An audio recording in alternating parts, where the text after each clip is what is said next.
যুক্তরাষ্ট্রের সামরিক বাহিনীর ব্রিগেডিয়ার জেনারেল পদে পদোন্নতি গ্রহণকারী শরীফুল এম খান। মার্কিন প্রতিরক্ষা দপ্তর জানিয়েছে 15 জন সামরিক কর্মকর্তাকে মেজর জেনারেল পদে এবং 55 জন সামরিক কর্মকর্তাকে ব্রিগেডিয়ার জেনারেল পদে পদোন্নতির জন্য প্রেসিডেন্ট ট্রাম্প মনোনীত করেছেন।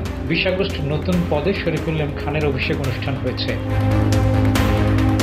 মার্কিন বিমান বাহিনীর ওয়েবসাইট থেকে জানা গেছে, brigadier general Shariful M Khan golden dome for America staff director হিসেবে দায়িত্ব পালন করছেন। এই পদে তিনি গোল্ডেন ডোম ফর আমেরিকা নামে বহুস্তরের ক্ষেপণাস্ত্র প্রতিরক্ষা ব্যবস্থার সব উদ্যোগ, কৌশল, নীতি, পরিকল্পনা, অবস্থান ও বিভিন্ন আন্তঃবিভাগীয় বিষয়গুলোর সমন্বয় করেন। এর মধ্যে রয়েছে শিল্প, শিক্ষা প্রতিষ্ঠান, জাতীয় গবেষণাগার এবং অন্যান্য সরকারি সংস্থার সঙ্গে অংশীদারিত্ব স্থাপন, যা দ্রুততার সঙ্গে পরবর্তী প্রজন্মের ক্ষেপণাস্ত্র প্রতিরক্ষা সক্ষমতা তৈরি ও কার্যকর করতে সহায়তা করবে।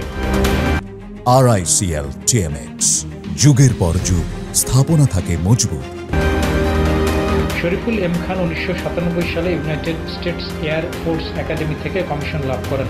স্যাটেলাইট অপারেটর হিসেবে তিনি মহাকাশ নিয়ন্ত্রণ, মহাকাশ ব্যবস্থা, উৎক্ষেপণ ব্যবস্থার সঙ্গে কাজ করার অভিজ্ঞতা অর্জন করেছেন। তিনি 2001 সালে কুয়েতের আলী আল সালেম বিমান ঘাঁটিতে দায়িত্ব পালন করেন এবং 2007 সালে একই ঘাঁটি থেকে অপারেশন সাইলেন্ট সেন্ট্রির ডিপ্লয়মেন্ট কমান্ডার হিসেবে পুনরায় দায়িত্বপ্রাপ্ত হন। ডেস্ক রিপোর্ট, জয় দিন।